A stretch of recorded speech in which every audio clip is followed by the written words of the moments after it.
말씀 교독을 읽도록 하겠습니다. 여호와께서 애굽 땅에서 모세와 아론에게 일러 말씀하시되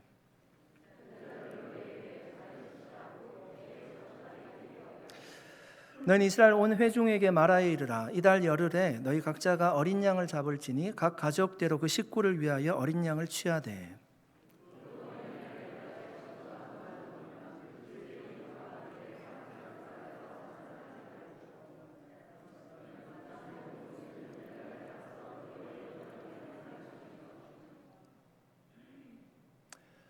너희 어린 양은 흠없고 1년 된 수컷으로 하되 양이나 염소 중에서 취하고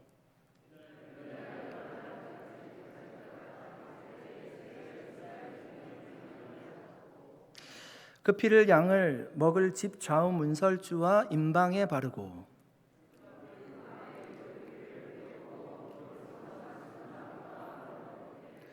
날것으로 물에 삶아서 먹지 말고 머리와 다리와 내장을 다 불에 구워 먹고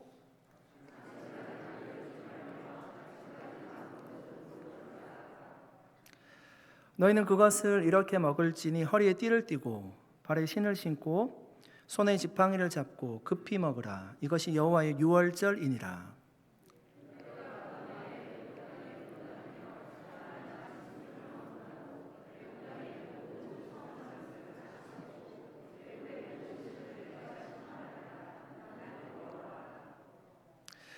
내가 애굽 땅을 칠 때에 그 피가 너희가 사는 집에 있어서 너희를 위하여 표적이 될지라. 내가 피를 볼 때에 너희를 넘어가리니 재앙이 너희에게 내려 멸하지 아니하리라.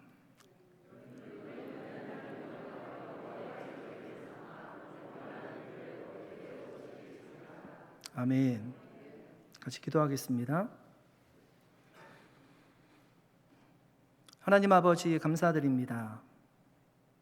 성경 하나님 이 시간 우리에게 말씀을 나눌 때 밝은 빛을 비춰주시고 말씀의 깨달음과 삶을 변화시키는 감동이 있도록 역사하여 주시옵소서. 감사드리며 예수님의 이름으로 기도드립니다. 아멘. 한 여성이 백화점 상점을 둘러보고 있었습니다. 모피를 파는 상점에 와서 모피를 입어보더니 자신의 몸에 꼭 맞는 모피를 입어보더니 내가 선물하려고 하니까 예쁘게 포장해 달라고 했습니다. 점원이 물었습니다. 몸에 꼭 맞는 모피를 사셨는데 누구에게 선물하시게요? 네, 제 남편에게 선물할 겁니다. 제 남편이 제 생일에 본인의 마음에 드는 그림을 선물했거든요 라고 하더라는 겁니다. 무슨 내용인지 모르시겠어요? 여러분, 남편과 아내의 생일을 기억하십니까? 우리가 꼭 기억해야 될 중요한 날입니다. 여러분, 우리는 생일과 같은 중요한 날을 기억합니다. 그런데 여러분이 언제 구원받으셨는지를 기억하고 사십니까? 언제 내가 예수 그리스도로 말미암아 구원받았는지를 기억하며 살고 계십니까? 오늘은 애굽에 내려졌던 10가지 재앙 중에 클라이막스입니다. 마지막 유월절 사건을 우리에게 말씀하고 있습니다. 하나님께서 왜 애굽에 10가지 재앙을 내리셨을까요? 하나님께서 모세에게 말씀해 주신 바와 같이 그들을 애굽에서 구원해 내기 위해서 10가지 재앙을 애굽에 내리셨습니다. 하나님은 그들에게 그 구원을요 오랫동안 기억하기를 원하셨어요. 그래서 구원받은 날을 기념하라고 말씀하십니다. 새로운 달력을 주셨습니다. 2절 말씀 보실까요? 이 달을 너희에게 달의 시작 곧 해의 첫 달이 되게 하고. 여러분, 이제 동안 이스라엘 백성들이 애굽에 살면서 사용했던 달력이 어떤 달력일까요? 당연히 애굽에 살면서 애굽의 달력을 보고 사용했을 겁니다. 그런데 하나님이 사용하는 달력을 바꾸라고 하는 겁니다. 너희가 구원받은 달이 첫 달이 되게 하실 거다라고 얘기합니다. 우리가 지금 사용하고 있는 그레고리력이잖아요. 유대력으로는 1월이 니산월, 아빕월이라고 하는데 3월에서 4월경입니다. 달력을 바꾸라는 얘기입니다. 여러분, 얼마나 기념비적인 날입니까? 400년 동안 애굽에서 종살이 하다가 우리가 살펴봤잖아요. 무거운 짐 밑에 무거운 짐을 지고 살아가다가 구원받은 날입니다. 그 날을 하나님께서 특별하게 기념하라고 말씀하시는 겁니다. 여러분, 유월절은 이스라엘 백성들에게 구원의 날이었어요. 영적인 아브라함의 자손, 이스라엘 백성인 우리에게 여러분 구원의 날이 있습니다. 유월절과 같은 구원의 날이 있습니다. 그 날이 언제입니까? 우리가 예수님을 만난 날입니다. 예수 그리스도를 우리가 인격적으로 만난 날이 구원의 날입니다. 그 구원의 날을 왜 기억하라고 말씀하실까요? 그 구원의 날이 하나님이 우리의 인생 가운데 주신 가장 큰 은혜의 날이기 때문입니다. 6월절이 은혜의 날이에요. 그래서 기억하라고 하는 겁니다. 그 은혜를 기억할 때요, 예전에 내가 어떤 존재였는지를 생각할 수가 있어요. 그때 애굽의 삶이 어떠했는지, 내가 얼마나 고통 속에 살아갔는지, 삶의 소망이 없이 살아갔는지, 그 구원의 날을 생각할 때에 그때가 떠오른다는 거죠. 여러분, 언제 구원 받으셨습니까? 그때를 한번 생각해 보십시오. 우리 마음속에 하나님이 주신 감사로 채워질 수 있어요. 그때 하나님이 우리의 인생 가운데 베풀어 주신 그 은혜 때문에요, 가슴이 따뜻해집니다. 그때를 생각하면 지금 헤쳐나가지 못할 일이 없어요. 가장 큰 은혜를 베풀어 주셨던 그때를 생각하면 지금도 우리가 용기를 내서 살아갈 수가 있는 것입니다. 여러분, 2월 14일이 무슨 날입니까? 무슨 날이었어요? 지난주였는데. 초콜릿 받으셨습니까? 제가 집에 들어가니까요, 제 딸이 얘기하는 겁니다. 아빠, 와이프한테 꽃 안 사줄 거야? 그래서 제가 제 딸하고 같이 나가서요, 꽃하고 초콜릿 사서 줬습니다. 제가 자랑하는 겁니다.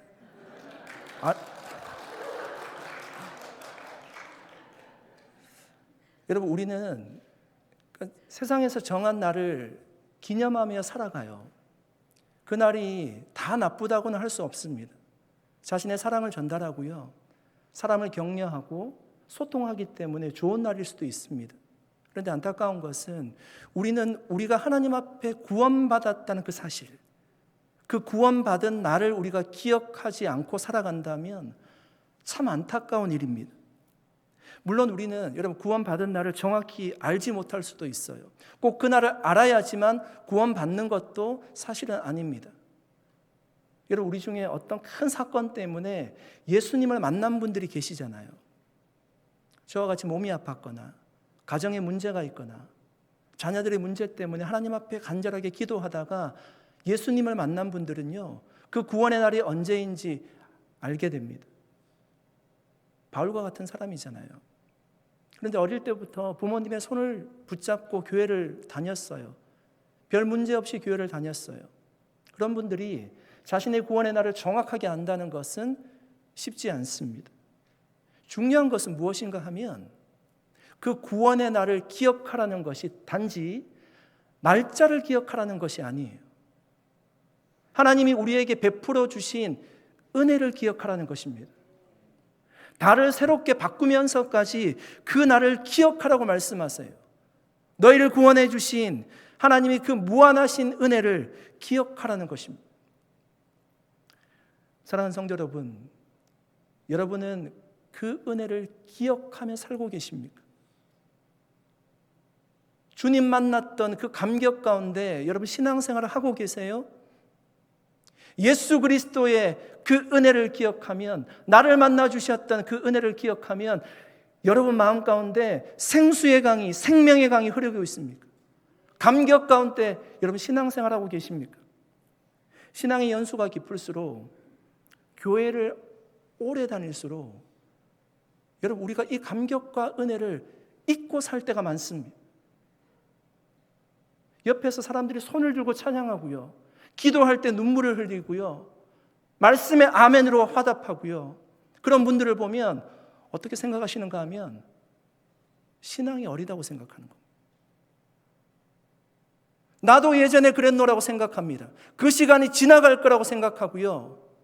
그 시간이 지나면 나와 같이 평정심을 유지하고 그냥 그렇게 살아갈 거라고 생각합니다. 그런데 여러분, 동일하게 신앙생활 하면서도요, 신앙의 연수가 깊은 사람이라도 가슴에 십자가를 안고 살아가는 사람이 있어요. 예수의 이름을 부르면, 그 십자가를 생각하면 찬양할 때 눈물이 흐르고요, 기도할 때 간절하게 기도하게 되는 그런 분들도 계세요. 여러분, 과연 누가 구원의 은혜를 기억하며 사는 사람입니까? 신앙의 온도가 내려가면, 가슴이 냉랭해지면 마음의 은혜의 강이 흐르지가 않아요. 하나님을 만난다는 감격도 없고 신앙생활의 기쁨도 없어요. 단지 의무적으로 교회 나와서 예배드릴 뿐입니다. 가장 힘든 사람이 누굴까요? 제가 아닙니다. 본인이 가장 힘들지요. 은혜 없는 신앙생활을 한다는 것이 얼마나 힘든 일입니까? 사랑하는 여러분, 하나님이 우리에게 베풀어 주신 그 구원의 은혜를 기억하시기를 바랍니다. 하나님이 우리의 인생 가운데 그 베풀어 주신 은혜를 여러분 새롭게 묵상해 보십시오. 여러분, 그때가 있었잖아요. 하나님을 만나 뜨겁게 가슴이 불타올랐던 그때가 있었잖아요. 가슴이 뜨거워질 거예요. 신앙생활에 활력을 찾을 것입니다. 여러분, 이스라엘 백성들이 광야를 걸어오면서 늘 애굽을 묵상했어요. 힘들 때마다 애굽으로 돌아가고 싶어요. 그런데 여러분, 애굽으로 돌아가면 큰일 나잖아요. 내가 생각했던 애굽이 아니에요. 돌아가면 고통스럽습니다. 출애굽기에 가장 많이 나오는 단어 중에 하나가 기억하라는 단어예요. 기억하라. 너희가 어떻게 구원받았는지, 어디서 구원받았는지, 그때 어떠한 삶을 살았는지 기억하라는 것입니다. 시편 116편 12절에서 14절 말씀입니다. 내게 주신 모든 은혜를 내가 여호와께 무엇으로 보답할까? 내가 구원의 잔을 들고 여호와의 이름을 부르며 여호와의 모든 백성 앞에서 나는 나의 서원을 여호와께 갚으리로다. 여러분, 이 시인의 고백을 한번 보십시오. 이 시인은 지금 신앙생활하는 현재적인 구원의 감격을 가지고 살아가는 삶의 모습이 어떠한지를 보여주고 있는 겁니다. 구원에 감사하고 있죠. 구원의 손을 높이 들고 여호와께 영광을 돌리고 있죠.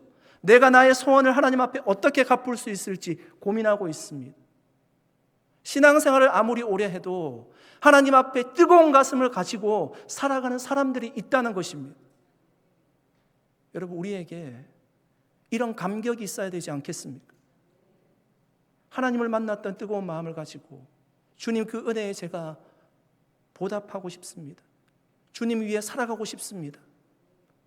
그런 뜨거운 가슴을 안고 함께 신앙생활 하시는 우리 모든 사랑하는 산호세 온누리교회 성도님들 다 되시기를 축복합니다. 5절 말씀 읽어보겠습니다. 너희 어린 양은 흠없고 1년 된 수컷으로 하되 양이나 염소 중에서 취하고. 여러분, 6월절을 지킬 때요, 아무런 양을 잡을 수가 없었습니다. 하나님이 드리라고 하는 양의 기준이 있었습니다.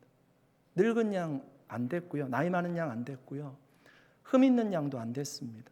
1년 되고 수컷인 양만 사용했습니다. 아주 좋은 양을 하나님 앞에 드렸다는 말씀입니다. 왜 이런 양을 희생 제물로 드리라고 말씀했을까요? 요한복음 1장 29절 말씀입니다. 이튿날 요한이 예수께서 자기에게 나오심을 보고 이르되 보라, 세상 죄를 지고 가는 하나님의 어린 양이로다. 여러분, 요한이 예수님을 보고 있는데요, 예수님을 어떻게 부르고 있습니까? 그분이 세상 죄를 지고 가는 하나님의 어린 양이래요. 구약시대 때 드려졌던 유월절의 어린 양이 예수님을 상징하는 어린 양입니다. 그래서 그 어린 양을 흠 없는 것으로 드리라는 것입니다. 장차 메시아가 오게 될 텐데 그 메시아가 흠 없는 모습으로 온전한 제물로 이 땅에 오셔서 우리를 대신해서 죽어주실 거라는 것입니다. 예수님은 여러분 인간의 죄를 대속하기 위해서 오셨기에 인간의 모습으로 오셔야 됐어요. 모든 인간은 아담의 후손으로 태어났기 때문에 다 죄를 안고 태어납니다. 자신의 죄 문제를 자신이 해결할 수가 없어요. 제물로 따지면 우리는 흠 있는 제물입니다. 그래서 하나님께서 육신의 모양으로 육신을 입히시고 자신의 외아들 독생자 예수 그리스도를 이 땅에 보내셨습니다. 왜? 우리를 살리시려고 이 땅에 보내셨습니다. 성령으로 잉태되게 하셔서 완전한 하나님의 아들로 이 땅에 오셨습니다. 히브리서 기자는 그래서 예수님에 대해서 이렇게 고백하고 있습니다. 히브리서 7장 26절 말씀입니다. 이러한 대제사장은 우리에게 합당하니 거룩하고 악이 없고 더러움이 없고 죄인에게서 떠나 계시고 하늘보다 높이 되신이라. 아멘. 메시아 예수님이 이런 분이셔요. 거룩하고 흠이 없고 더러움이 전혀 없고 순결한 분이십니다. 그래서 십자가 위에서 온전한 제물, 우리를 위해서 생명을 들여서 우리를 살려낼 수가 있었습니다. 그 예수님을 상징하는 것이 바로 유월절 어린 양이었습니다. 그 어린 양을 잡아서 그 피를 좌우 문설주와 임방에 바르라고 합니다.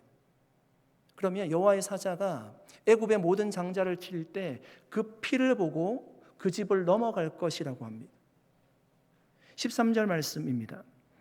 내가 애굽 땅을 칠 때 그 피가 너희가 사는 집에 있어서 너희를 위하여 표적이 될지라. 내가 피를 볼 때에 너희를 넘어가리니 재앙이 너희에게 내려 멸하지 아니하리라. 여러분, 그 어린 양의 피가요, 사람을 살리는 피였습니다. 그 피가 표적이 되어서 그 가족을 살렸습니다. 여러분, 우리도 예수 그리스도의 피, 그 보혈의 은혜로 구원을 받았습니다. 유월절에 여러분 어린 양을 잡아서 그 피는 그렇게 사용했습니다. 문설주와 임방에 발라서 표적으로 사용을 했어요. 그 어린 양의 고기는 어떻게 했을까요? 8절 말씀입니다. 제가 다시 한번 읽어드리겠습니다. 그 밤에 그 고기를 불에 구워 무교병과 쓴 나물과 아울러 먹되. 여러분, 그 어린 양의 고기를 가족들이 둘러앉아서 먹으라고 말씀했습니다. 여러분, 고기 밤에 드셔보셨습니까? 한밤중에 고기를 먹으라고 얘기하는 겁니다. 배가 고파서 고기를 먹으라고 했을까요? 하나님께서 왜 고기를 먹으라고 말씀하셨을까요?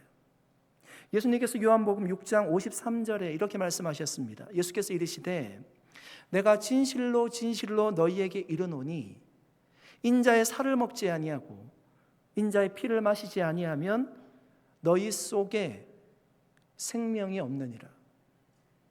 여러분, 예수님이 제자들에게 지금 말씀하시는데 뭐라고 말씀하시는가 하면 내 피와 살을 먹으라고 말씀하십니다.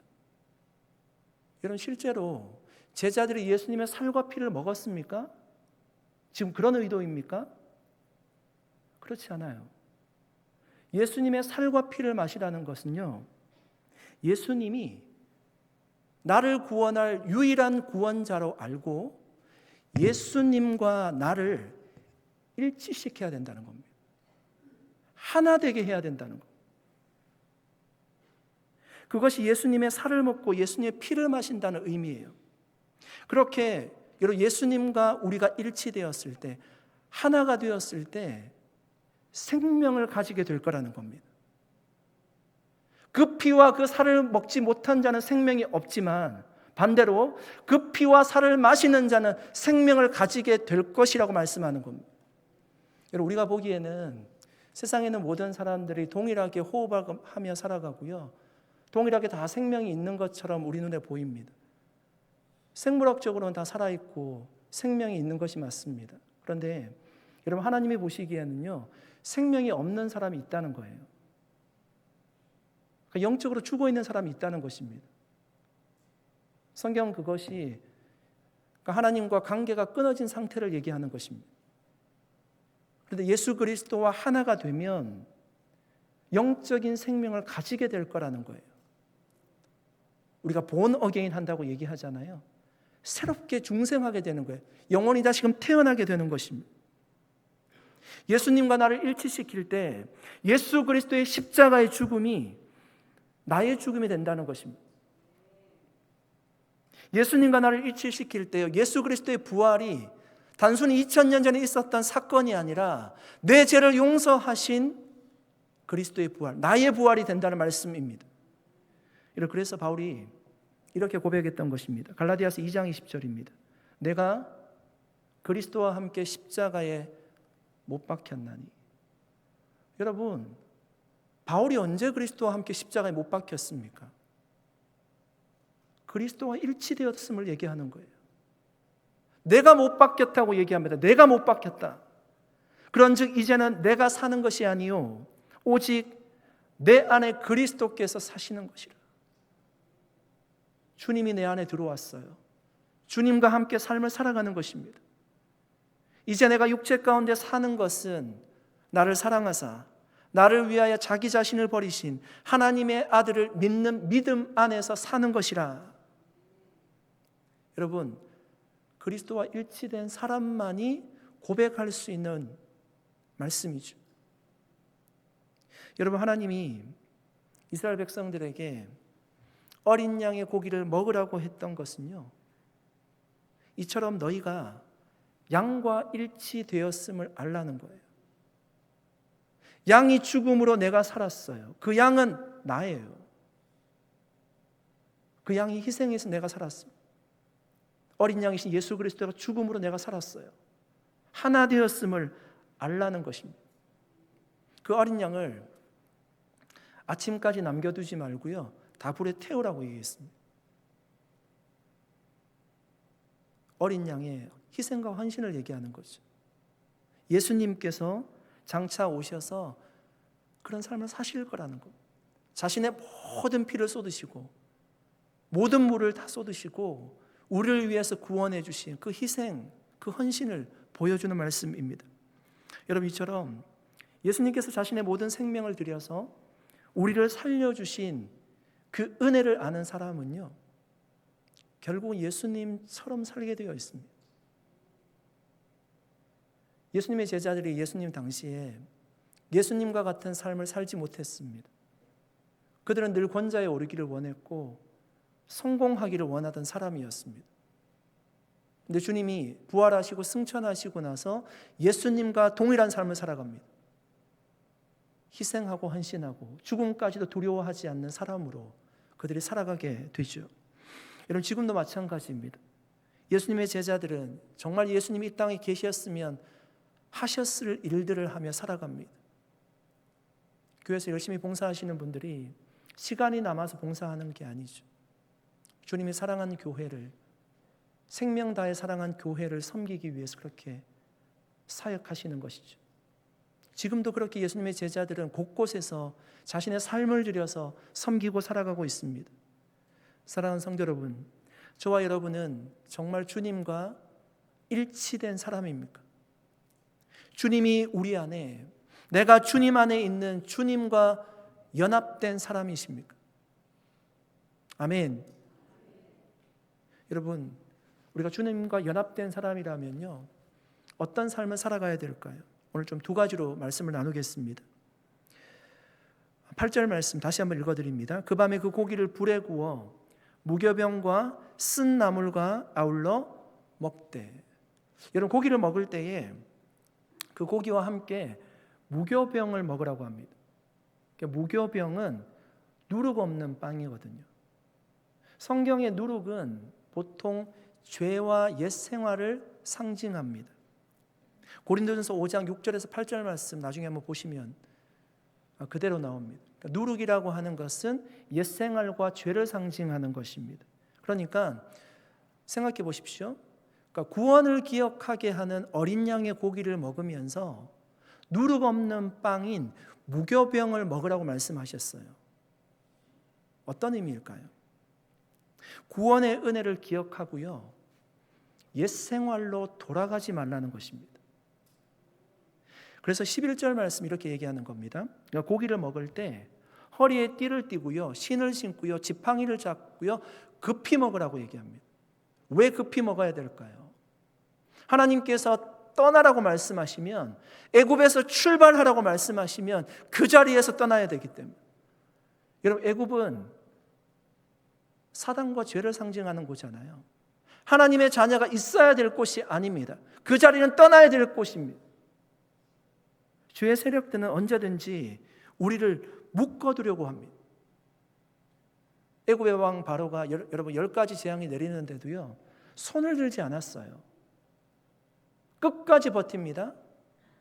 이스라엘 백성들을 묶어두려고 했어요. 죄의 자리에 묶어두려고 했습니다. 홍해 앞까지 쫓아와서 그들을 다시금 데리고 가려고 하였습니다.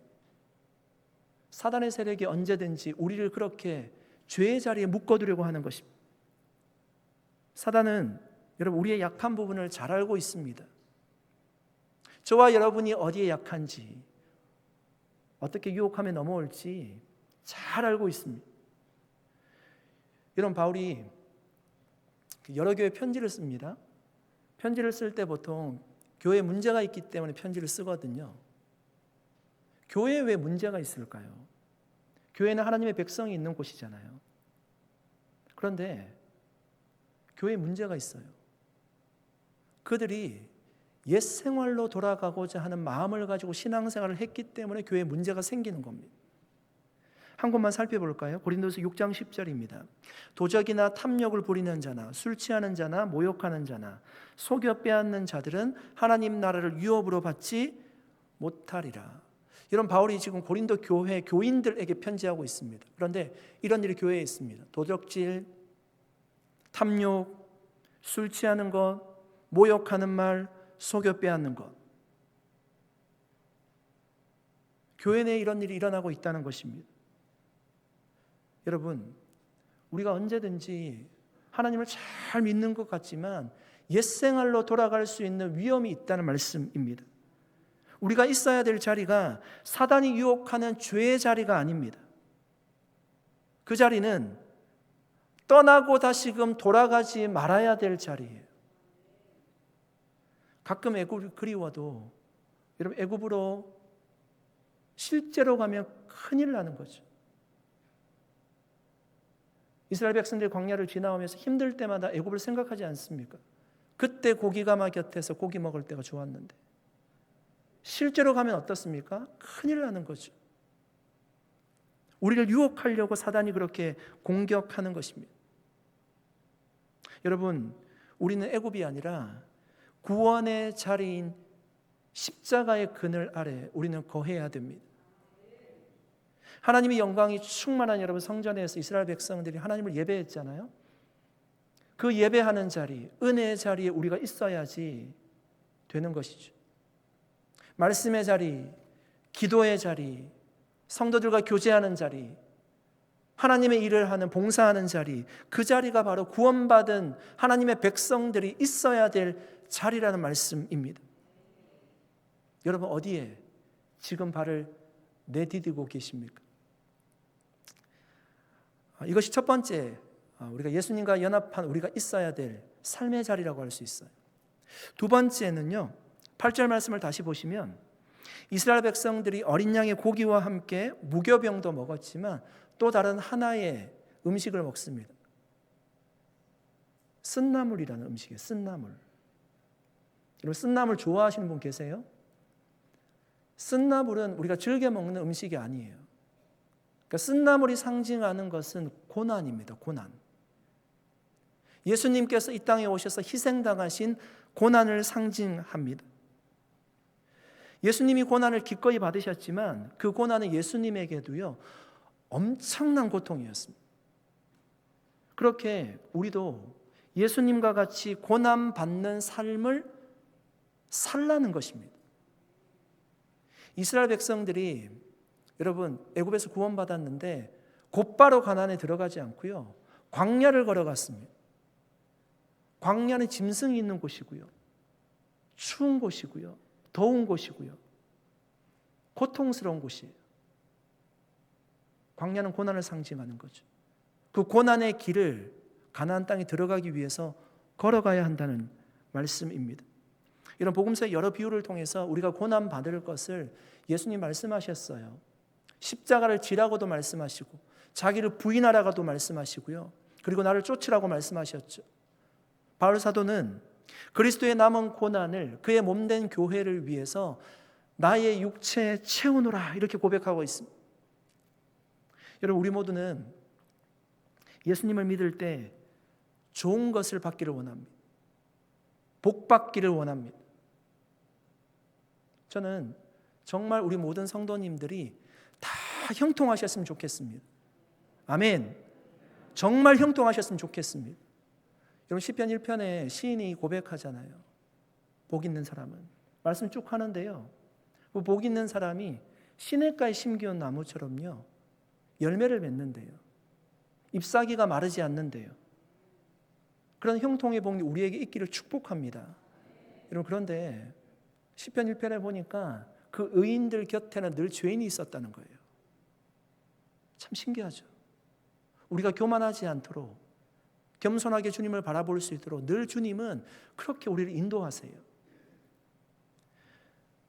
여러분, 우리 모두는 정말 그런 삶만, 좋은 일만 우리의 인생에 있기를 원합니다. 그런데 고통이 우리에게 함께 있다는 것입니다. 예수님의 제자들은 처음부터 예수님을 따를 때 그들이 고난 받을 것을 예수님이 말씀하셨습니다. 요한복음 15장 20절입니다. 내가 너희에게 종이 주인보다 더 크지 못하다 한 말을 기억하라. 사람들이 나를 박해하였은즉 너희도 박해할 것이요 내 말을 지켰은즉 너희 말도 지킬 것이라. 분명히 말씀하고 있죠. 그러니까 나를 고난받게 한 사람들이 너희도 고난받게 할 거라는 것입니다. 우리가 이 말씀을 알면서도 이 말씀을 흘려 듣거나 집중하지 않고 그냥 지나갑니다. 왜냐하면 말씀을 직면하기가 우리가 두려운 겁니다. 나에게 고난이 있다는 것이 때로는 부임하고 싶어서 우리가 그 말씀을 흘려 듣습니다. 그런데 여러분, 복음은 고난과 함께 우리에게 찾아옵니다. 예수님은 왜 고난을 받으라고 말씀하셨을까요? 여러분, 예수님이 우리가 고난 받는 것을 기뻐하셨기 때문에 고난 받으라고 우리가 말씀하셨을까요? 저는 그렇지 않다고 봅니다. 자신의 생명을 들여서 우리를 살려주셨는데 우리가 고난받기를 주님이 원하지 않습니다. 왜 고난받으라고 말씀하시는가 하면 그리스도의 고난에 동참할 때 우리가 일치되었다고 하잖아요. 연합되었다고 했습니다. 그 고난에 동참할 때 그 고난 뒤에 그리스도의 영광에 참여할 수 있기 때문이에요. 로마서 8장 17절 18절 말씀 여러분 같이 한번 읽어볼까요? 앞에 보이시는 분들은 같이 읽겠습니다. 시작. 자녀이면 또한 상속자 곧 하나님의 상속자요 그리스도와 함께한 상속자니 우리가 그와 함께 영광을 받기 위하여 고난도 함께 받아야 할 것이니라. 생각하건대 현재의 고난은 장차 우리에게 나타날 영광과 비교할 수 없도다. 아멘. 여러분, 우리에게 영광이 있습니다. 그런데 고난의 과정을 통과해야 된다는 것입니다. 여러분, 그리스도의 고난에 여러분 어떻게 동참하고 계십니까? 예수님 때문에 멸시와 천대를 받아보셨습니까? 복음을 전하다가 무시를 당해보셨습니까? 인생을 정직하게 살아가려다가 큰 경제적인 손실을 당해보셨습니까? 나의 청춘을 예수님을 위해서 다 바치셨습니까? 교회에서 수고해도 누구 하나 알아주지 않습니까? 여러분, 어떤 고난을 그리스도를 위해서 여러분 받아보셨습니까? 주님이 위로하십니다. 그 고난의 과정 뒤에는 반드시 하나님께서 주시는 영광과 칭찬이 있을 것이라는 것입니다. 현재의 고난은 장차 우리에게 나타날 영광과 비교할 수 없도다. 아멘.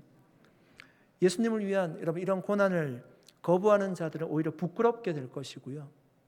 이런 고난의 과정을 지나온 분들, 동참하신 분들은 하나님의 칭찬과 영광이 있을 것이라고 말씀하는 것입니다. 여러분, 예수를 믿는다는 것은 이 세상에서 편안하게 복만 누리다가 천국에 가는 것을 의미하지 않습니다. 여러분, 그것은 복음이 아닙니다. 이 땅에서 진리와 하나님 나라 위에서 고난받다가 최후의 승리와 영광을 얻는다는 것이 예수 믿는 것의 참된 의미입니다. 그래서 우리는 이런 고난을 회피하는 것이 아니라 오히려 기꺼이 고난을 받음으로 하나님의 칭찬을 받고 그 영광을 누릴 수 있는 자리에 갈 수 있기를 예수님의 이름으로 간절히 축원드립니다.